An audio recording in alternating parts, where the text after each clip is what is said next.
Salmo 34, versículo 17. Os justos clamam, falam com Deus, oram a Deus, gritam por Deus, o Senhor os ouve e os livra de todas as suas tribulações. Sabe que nessa vida, há momentos na vida que a gente pensa muito em parar de fazer o bem.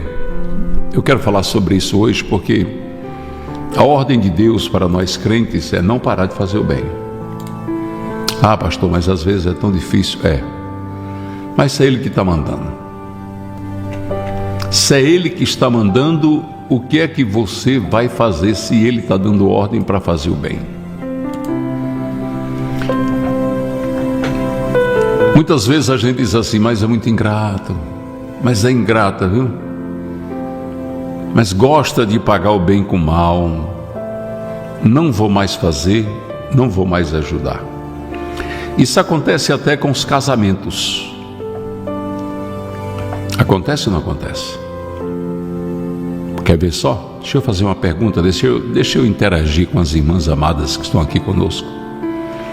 Quantas vezes você não pensa assim, meu Deus, eu faço tudo para esse homem, faço tudo o que ele gosta, tudo o que ele quer, e só recebo patada, só recebo ingratidão? Por que esse homem não reconhece quem eu sou, o valor que eu tenho? É verdade ou não é, meus amados? Isso dentro de casa. Vivendo com a nossa família, nós passamos por isso, mas fora também, mais ainda.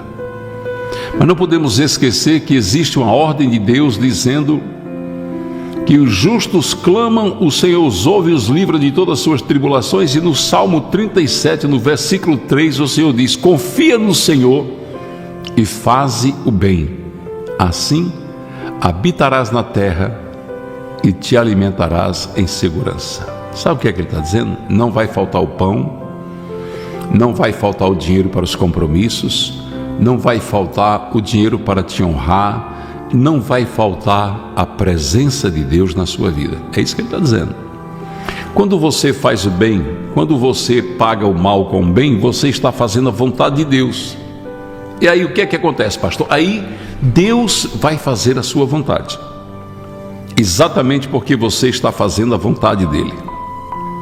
Nós temos que ter essa visão de Deus em nossas vidas, amados, porque muitas vezes a gente quer deixar de ajudar alguém que precisa da nossa ajuda, mas é ingrato. Agora resta saber o seguinte: você está fazendo bem pensando em Deus, ou você está fazendo o bem pensando em pessoas? Você está fazendo bem pensando em aquela pessoa te agradecer, ou você está fazendo bem pensando em Deus te agradecer pelo bom filho, pela boa filha que você é? Aí é onde está o segredo. Nós não podemos fazer o bem pensando apenas em receber algo em troca. Sabe por quê? Simples. Porque não é isso que Deus quer para nossas vidas. Não é isso que Ele quer, não é isso que Ele tem. Porque o que Deus quer de mim e de você, que somos filhos e filhas dEle, é que a gente o represente. Representar é dizer, eu sou da parte de Deus. Mas como é que eu vou ser da parte de Deus se de repente eu abro mão daquela missão que Ele me deu? Porque se Deus te deu condições de ter um bom emprego, de ter condições financeiras, de viver bem financeiramente, não é para você só se esbaldar, proporcionar as coisas boas somente para quem lhe faz o bem, não. Jesus disse assim: se você fizer o bem só a quem te faz o bem, qual é o galardão que tem nisso? Ele está dizendo, não tem recompensa minha para isso. É forte isso, né? Jesus dizendo, olha, não tem recompensa minha para quem faz o bem somente pensando em si. Meu Deus, que coisa forte. Logo então, a gente tem que fazer o bem sem olhar a quem e sem pensar em recompensas. Não podemos pensar em recompensas, porque afinal de contas o nosso Deus Ele é um Deus tão maravilhoso, um Deus tão poderoso, que Ele conhece o profundo do nosso coração. E não adianta, porque o ser humano, ele é dado, é costume dele fazer, sabe o quê? Querer fazer o bem só para quem faz o bem. Até o bem pensando em recompensa. Eu vou ajudar aqui fulano, porque fulano tem condições. Eu vou ajudar, porque quando eu precisar, ele me ajuda também. Não. Por isso que diz, faz o bem sem olhar a quem. É um ditado popular muito verdadeiro, porque quando eu faço bem sem pensar em receber nada em troca, eu estou dizendo para o meu Deus que eu faço bem porque Ele habita em mim, porque Ele toma conta de mim, porque Ele é o meu Deus. Então, prossiga sua vida dessa maneira, fazendo bem, sem observar nada em troca, sem pensar. Não faço bem pensando em, fulano, muito obrigado, olha, eu não sei do que seria da minha vida sem você. Não, essa expressão é muito errada. Quando a pessoa disser isso, você diga logo, não, minha irmã, pelo amor de Deus, diga, não sabe o que seria da sua vida sem Deus.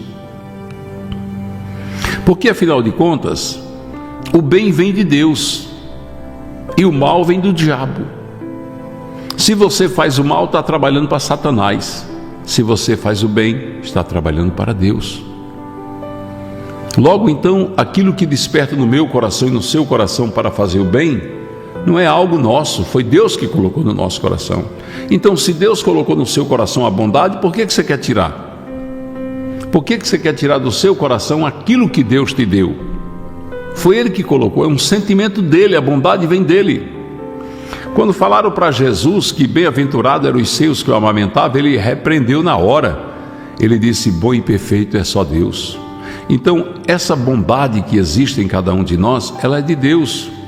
Não vá pensar que ninguém é bonzinho porque é bonzinho, a pessoa que é boa. Não, foi Deus que colocou no coração dessa pessoa ser bom, ser agradável, fazer o bem. Foi Deus que colocou.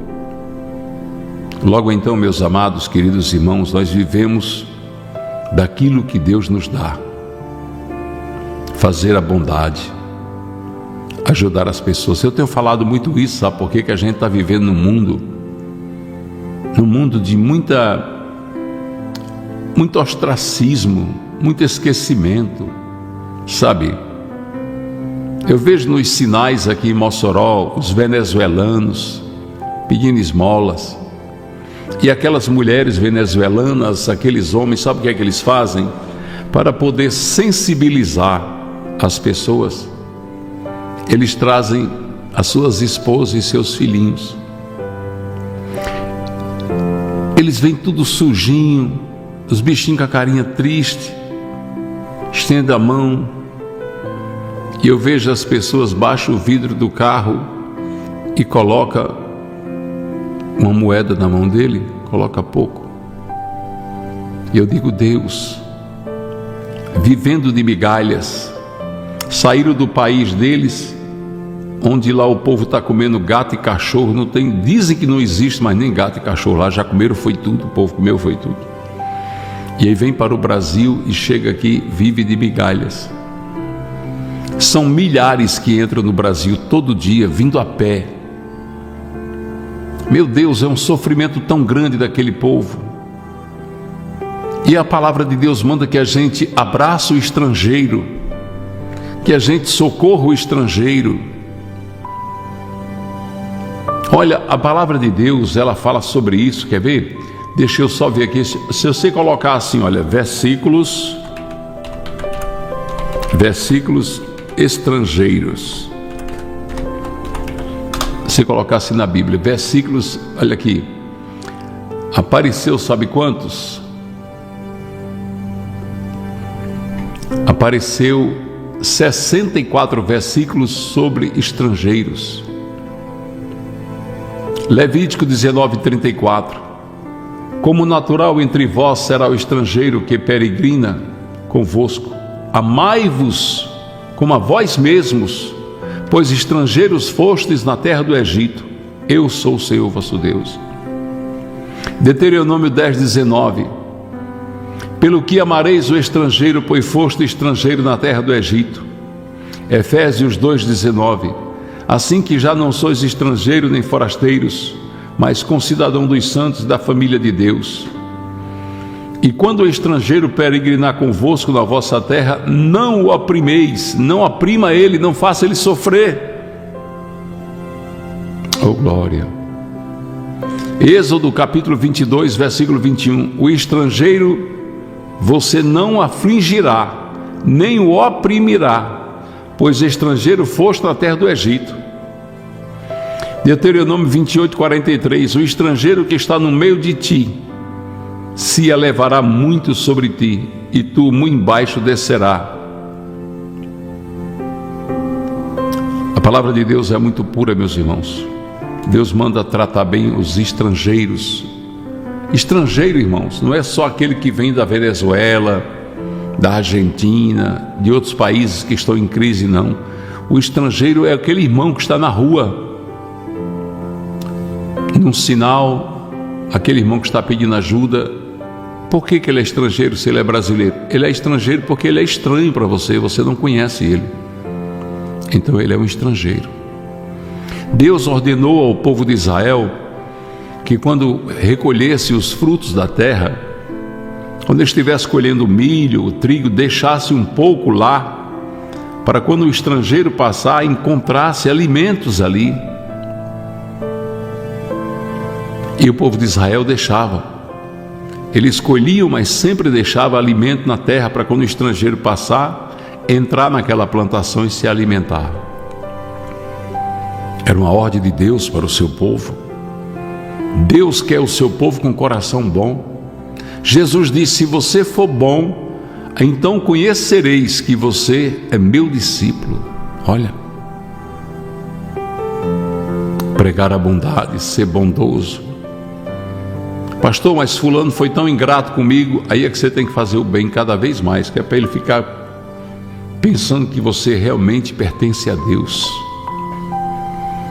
E quanto mais, não se preocupe não. Não se preocupe com as lutas. Às vezes você está preocupado, pensando como é que vai fazer, com tantas contas para pagar, com tantos compromissos, com filhos desempregados, com as situações mais difíceis do mundo. Se preocupe não. O nosso Deus, Ele sabe como faz. O nosso Deus, Ele é poderoso. Ele sabe fazer. Pode ter certeza que Deus, Ele vai suprir as suas necessidades. As pessoas às vezes deixam de fazer o bem pensando que vai fazer falta. Não, não vou fazer o bem não, porque vai fazer falta a mim. Vai não, meu irmão. Vai fazer falta não. Mas não vai mesmo. Pode ficar tranquilo. Eu lhe garanto que não vai fazer falta. Vai multiplicar. O nosso Deus é Deus de multiplicação. E Ele vai na frente, arrebentando as correntes, vencendo todas as lutas. Raquel e Lucivânia cantando Ele, Jesus vai na frente. Ele vai. Aí Ele vai. Qual é a luta aí, hein? Qual é a luta que você está enfrentando?